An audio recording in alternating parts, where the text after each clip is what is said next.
네, 반갑습니다. 유사입니다. 예, 오후 시간 잘 보내고 계십니까? 예, 하지 지나고 나니까 날이 제법 좀 무덥습니다. 그죠? 장마 소식도 있고 해서 그런지 상당히 무덥습니다. 예, 제가 낮 시간에는 이 유튜브를 거의 뭐 안 합니다만 뭐 어쩌다 하긴 합니다. 하긴 하는데 뭐 그건 아주 특별한 경우. 그다음에 이제 내부적으로 의사소통을 꼭 이렇게 공유해야 될 공지사항이 있거나 이럴 때만 제가 하는데 예, 오늘은 이제 또 날이 날이는 만큼 짬을 내서 일과 중에도 이렇게 짬을 내서 잠시 카메라를 켰습니다. 오늘 이준석이 에, 윤리위가 있습니다. 국힘당에. 자, 그 관련해서 우리 좀 이야기를 좀 했으면 합니다. 이게 중요한 이야기죠. 집권당입니다. 현재적으로 지금 야당 소위 거대 야당인 민주당의 협조도 잘 되지 않는데 국힘당 내에서도 계속해서 잡음이 나오고 있었어요. 어떤 점에서 국힘당 관련 모든 잡음의 진원지라고 해도 과언이 아닐 거예요. 지난 대선 과정을 지켜보셔서도 그렇고 그 이전을 보셨어도 그렇고 어, 지금 현하 목화에서 빚어지고 있는 상황도 그렇고요. 모든 게 이준석으로 비롯된다 해도 과언이 아닙니다. 자, 이 사람을 어떻게 처리할까? 지금 현재 윤리위에 제소가 되어 있으니까 당대표가 그것도 집권당 대표가 윤리위에 제소됐다 하는 것 자체가 참 초유의 일입니다. 자, 어제 누리호 발사 성공 그 관련된 이야기가 오늘 이야기꽃을 피우는 반면에 그걸 또 물타기 하고 희석해버리는 게 이준석 사건이에요. 보시면 그랬죠. 지난 대선 기간 동안에 민주당 쪽에서 뭐 이렇게 이슈가 하나 터져 나오면 이준석이 꼭 사고를 쳤습니다. 대표적인 게 가출소동. 두 번이나 가출하면서 그렇게 했었죠. 자, 오늘 또 이 누리호 이야기로 이야기꽃을 피워야 될 이 마당에 또 방송 언론의 모든 지면과 전파가 온통 이준석 관련 뉴스로 또 도배가 되고 있습니다. 자, 이런 사태. 참 이게 어떤 의미에서 국민적 민폐인데요. 그렇죠? 국민적 민폐인데 지금 민생에 올인해도 시원찮을 판에 집권당에서조차 이런 잡음이 계속 나오고 있으니까요. 이 이준석 어떻게 처리할 건가 하는 거죠. 자, 이준석을 먼저 결론부터 말씀드리면 이준석을 출당하고 그 비호 내지는 동조 세력 또한 국힘당이 과감히 척결하지 않으면 국힘당은 희망이 없다. 오늘 김용인 전 비대위원장 그 김종인 할아버지까지 나서 가지고 CBS 김현정의 뉴스쇼에 나가가지고 또 신소리를 한마디 했더라고요. 그런 부류들 포함해서 유튜브 쪽으로 하게 되면 뭐 정규제 이런 사람들 포함해서 범 예, 이준석계라고 하겠습니다. 이핵관 포함 그 이준석을 비호 내지는 또 이준석과 같은 그런 행보에 동조하는 세력들 이 세력들을 과의 결별을 하지 않으면 우리 한국 사회에 크게 그냥 정당 제도에서 양당 제도처럼 한 축을 보면 한 축에 희망이 없다. 희망이 없다. 뭐 보수, 진보 그런 개념도 지금 구분이 의미가 없는 것 같고요.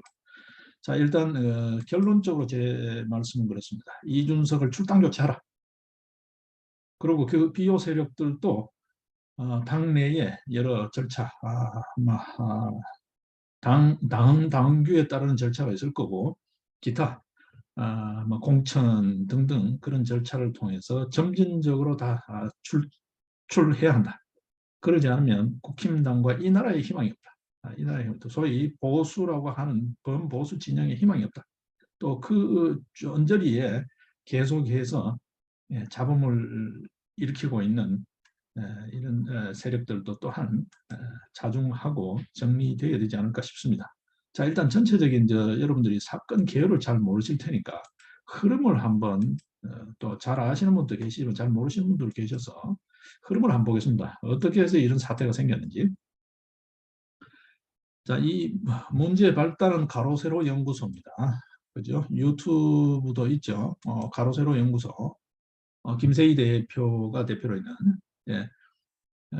가로세로 연구소에서 지난 해죠. 2021년 12월 27일 날 저녁 7시 이 라이브에서 문제 제기를 처음으로 했습니다. 그 수사 기록이죠. 대전지검 수사 기록. 주임 검사가 김형록 검사였다고 하는데 대전지검 수사 기록에 나타나 있는 이준석 성접대 의혹이라기보다 기록이죠. 기록을 어, 소위 폭로하는 라이브 방송을 하면서 비롯됐습니다. 이 가로세로 연구소가 그때 당시에 라이브에서 그 인용한 기록은 대전지방법원하고 대전고등법원에서도 증거로 쓰여진 걸로 그렇게 전해지고 있습니다.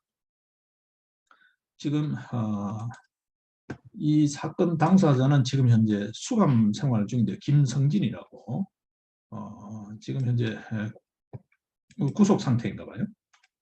네. 이 김성진으로부터 일단 성상납을 받았다라는 게 이 수사 기록에 남아 있다는 거죠. 이게 이제 판결서에도 기록이 되어 있나 봐요. 자, 그 방송이 나간 뒤에 그 이준석에게 성상납을 했다라고 하는 장모 이사가 직접적으로 이준석이한테 전화를 했대요. 그 폭로 방송 이후에. 그러자 이준석이 측에서 그러니까 2021년 작년입니다. 그날 방송 12월 27일 가세연의 라이브 방송이 있은 저녁 7시 라이브 방송이 있고 난 4시간 뒤 밤 11시경에 어쨌든 장모 이사가 전화를 했는데 그 이준석이가 그 장모 이사에게 이제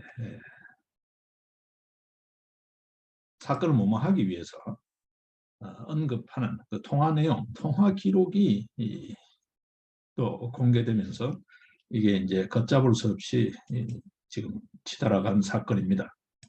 소위 말해서 그 당대표, 소위 말해서 저거죠. 증거인멸 교사 혐의를 지금 이준석이가 형사적으로는 고소 상태에 있고요. 지금 국힘당 윤리위에도 제소가 되어 있는 그런 상태죠. 강용석 변호사로부터 지금 제소가 되어 있는 그런 상태죠. 이때 이제 장모 이사와 통화 이후 문제는 곧바로 그러니까 새벽 1시, 한두 시경으로 정확한 시간은 모르겠습니다. 한두 시경에 이준석의 최측근이죠.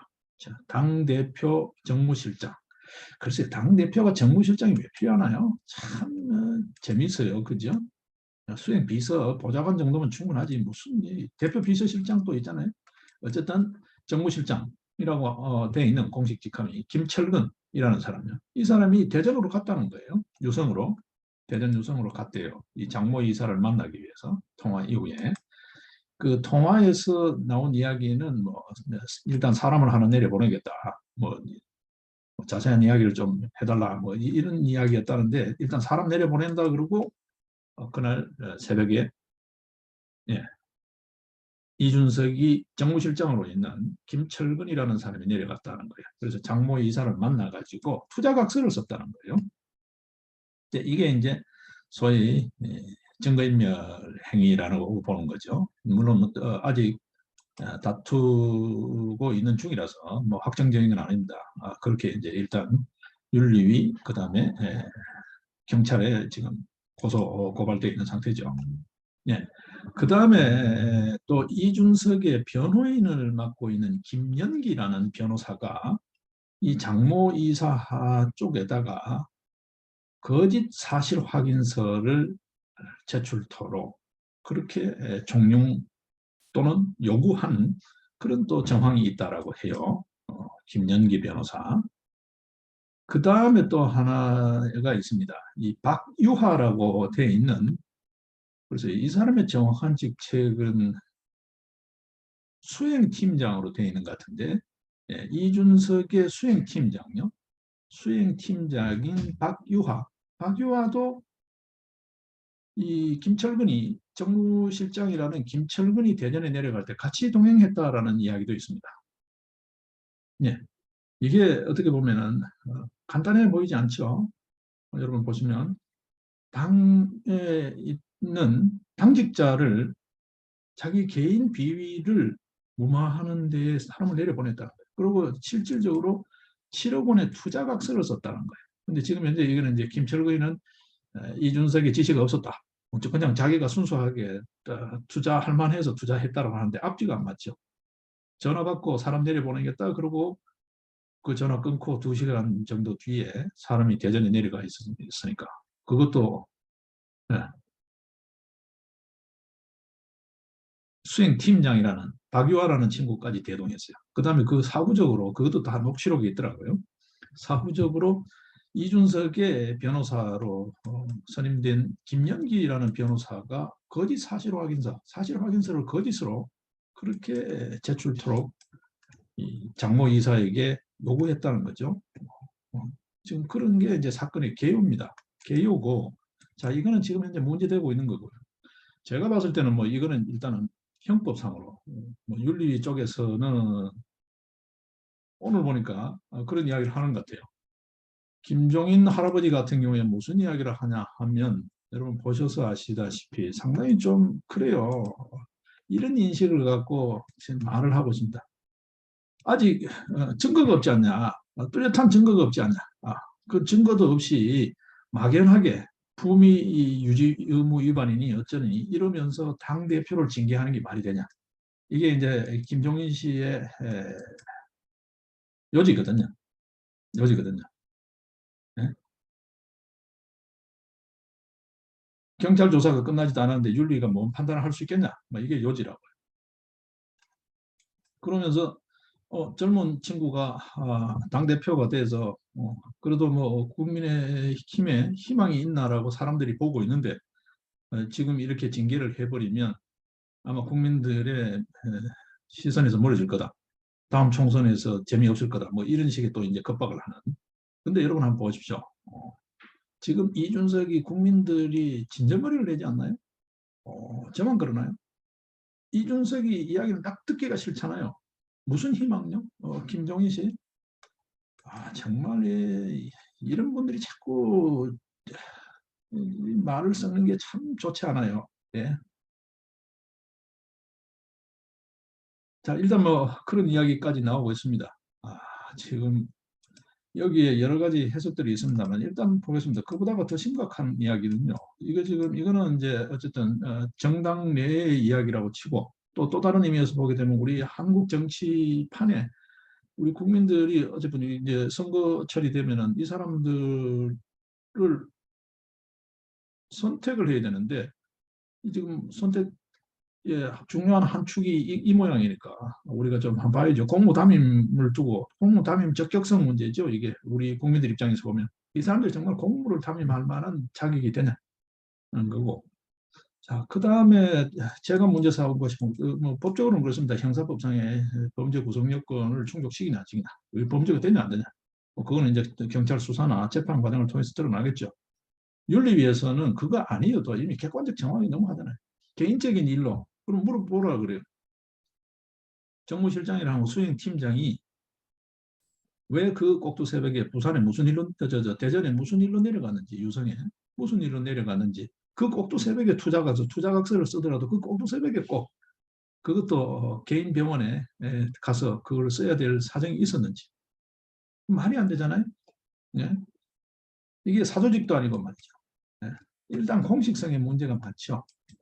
그게 하나 있습니다. 그죠? 자, 그 다음에 제가 문제 삼는 거는 그겁니다. 성상납이니 뭐 이런 거요. 그 다음 뭐 증거인멸 교사니 일단은 그거는 같은 사건의 연장선상이라 보고 그걸 뭐 그렇다 치고요. 또요. 그거는 뭐 사법당국이나 뭐 당에서 알아서 하겠죠. 근데 그보다가 더 큰 문제는 이준석이라는 친구의 평소 언행들 한번 보십시오. 어디를 가도 혼란이에요. 우리 사회 지금 남녀 간에 특히 젊은 세대 남녀 지난 대선 기간 동안에 이대남 이런 이야기 하면서 편가르기를 또 해놨잖아요. 지금 우리 사회가 우리 국민들이 제일 싫어하는 게 편가르기잖아요. 그렇죠? 이제는 막 진절머리를 내잖아요. 근데 이 친구가 계속해서 그런 소행을 하죠. 말 한마디를 해도 곱게 하지 않잖아요. 늘 이렇게 이게 좋게 막 뭐 별로 좋은 것도 아닙니다만 그나마 그래도 좋게 표현했을 때 싸움 딱 형태도 아니에요. 보게 되면 그냥 뭐라 그럴까요? 사람 짜증나게 졸만하게 성가시기 졸만하게 옹알옹알옹알 쨍쨍쨍쨍 거린단 말이에요. 그렇죠? 예. 이게 지금 계속되고 있습니다. 자, 그런데 지금 그 박근혜가 대통령으로 있을 때 재임 시절에 박근혜 재임 시절에 주변을 맴돌면서 호가호위를 한 거예요. 이게 더 큰 문제죠. 그죠? 그 당시만 하더라도 박통 그 위세 그 자락이 아니면 지가 어디에서 대접받겠어요? 무슨 뭐 공식 직함이 있는 것도 아니고 말이죠. 근데 김성지가 그렇게 막 절절매면서 대접을 한 거잖아요. 접대를 한 거잖아요. 지금 김성진의 말을 어, 전한 쪽이죠. 그리고 고소 내용, 고발 내용에 포함시킨 강용석 변호사 이야기를 보게 되면 2013년에서 2016년간에 박근혜 대통령을 팔아서 4천만 원 상당의 금품과 향을 제공받았다. 이 직함이 없기 때문에 뇌물죄는 아마 구성이 안 될 것 같아요. 사적 관계니까 이게 그렇죠?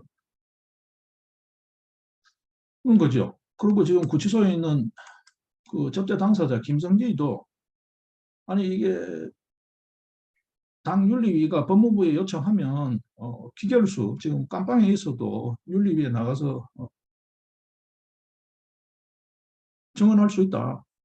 이 판에 이참에 확실하게 이 사건을 매듭을 짓자 이렇게 요청하는데 지금 어쩐 김성기가 나가는지 안 나가는지는 모르겠습니다. 일단 안 나가는 걸로 그렇게 알고 있는데 자, 그렇게까지 이야기를 한단 말이에요. 일단은 4천만 원 상당의 금품과 향을 제공받았다. 성접대 했다라는 거예요. 장모 이사도 그런 이야기를 하는 거예요. 지금 그럼에도 불구하고 지금 이런 거예요. 그러니까 일단 성접대라든지 뭐 증거인멸은 빼더라도 박근혜 대통령 시절 때 그 위세를 팔아서 했다라는 거니까 이 사람은 공무 담임, 정치권은 둘째치고 공무 담임을 할 만한 그런 사람이 못 되는 거죠. 못 되는 거죠. 그냥 조용히 그냥 개인 장사만 하든지 뭐 개인 공부를 하든지 그거는 모르되 더 이상 여의도 정치 바닥에서 우리 국민들 앞에서 이 꼴사나운 모습을 더 이상 보이지 않아야 한다. 그런 의미에서 국민의힘 윤리위가 이런저런 모든 정황, 단순 정황이 아니잖아요. 증거들이 넘쳐나잖아요. 아마 오늘 김소연 변호사가 윤리위에도 출두해서 또 이야기할 것 같은데 강영석 변호사는 지금 뭐 해외 외유 중인 것 같고요. 김소연 변호사가 아마 이야기를 하지 않을까 싶은데 어쨌든 간에 이준석은 자진 사퇴는 어차피 안 할 것 같으니까 출당 조치하는 게 맞다라는 생각이 들고 그 다음에 이준석을 비호한 지금 오늘 또 보게 되면 김기현 전 원내 총무 같은 경우에도 좀 묘한 이야기, 정무적 판단이니 뭐니 이 판사까지 했다는 사람이 참 알 수 없는 참 이거 정치권이 참 한국적 정치권은 우리 사회 정치권이 이상한가 봐요. 거기만 가면 사람이 이상해져. 이런 정신 나간 소리를 하고 있습니다. 그렇죠? 또 한기호 사무총장 사무처에서 그걸 또 뭐 윤리위에 또 뭐 이렇게 농간을 했다는 거잖아요. 윤리위에 경고를 받을 정도로 이런 사람들 군 장성 출신이죠. 그러니 이런 사람들이 자꾸 다니니까 똥별 소리가 나오는 거예요. 그다음 지금 현재 사무총장 하는 권성동, 뭐 탄핵 전국 때부터 권성동, 검수완박 때도 보시면 합의했다가 파기하고 그 난리를 치는 권성동, 이런 그룹들요. 뭐 윤리는 독립기구다, 뭐 이렇게 묘한 스탠스를 취하고 있는 뭐 이런 그룹들, 범비호 세력들, 동조 세력들 전부 국힘당에서 정리해야 된다. 윤석열 정부의 또 다른 숙제다. 또 다른 숙제다 생각을 합니다. 그런 비호 세력들도 직접적으로 축출할 수 있는 절차가 있으면 축출하고 정리하고 그 다음에 현재적으로 뭐 절차가 필요한 사람들은 절차에 따라서 다 쇄신 척결하고 새 피를 수혈해야만 새 피를 수혈하든지 완전히 해체하고 새로 당을 만들든지 뭐 그렇게 해야만 이게 소위 말해서 정당 정치 한 축이 제대로 자리 잡을 수 있지 않을까 생각을 합니다. 오늘 아마 여러 가지 이야기들이 있을 텐데요. 글쎄요, 뭐 결론이야 어떻게 나든 간에 뭐 징계 처분 수위를 두고 언론에서 자꾸 이렇게 중계 방송하듯이 하는데요. 징계하지 않을 수는 없을 테고 유예를 하는 것도 있을 수가 없죠. 지금 이 상황에서 여러분. 그 최강욱이 보십시오. 제가 뭐 원색적으로 옮기지 않겠습니다만 원색적인 이야기도 일부 지금 말이 나왔죠. 짤짤이로 통용됩니다만 그야말로 비속어잖아요. 예. 동전치기 하는 짤짤이라 그러는데 그거 말고 원래 썼던 말이 있죠. 그걸로도 당원권 정지 6개월 받았습니다. 예. 이게 단순 대중적 감각에서 봤을 때 형평 이런 차원에서 보더라도 이준석이 이만한 이런 엄중한 소행을 하고도 징계에서 윤리에 위해서 유야무야 한다? 난리 나죠. 국힘당 완전히 끝나는 겁니다. 끝나는 겁니다. 김종인은 뭐 이준석을 정리하면 국힘당이 끝난다 그러는데 이준석을 정리해야 국힘당이 산다. 그리고 그 주변 비호 동조 세력을 완전히 청소해야 국힘당이 산다. 저는 그렇게 봅니다. 지금 그러면서 뭐 여러 이야기가 나옵니다만 제가 봤을 때는 당원권 정지 또는 출당 권고가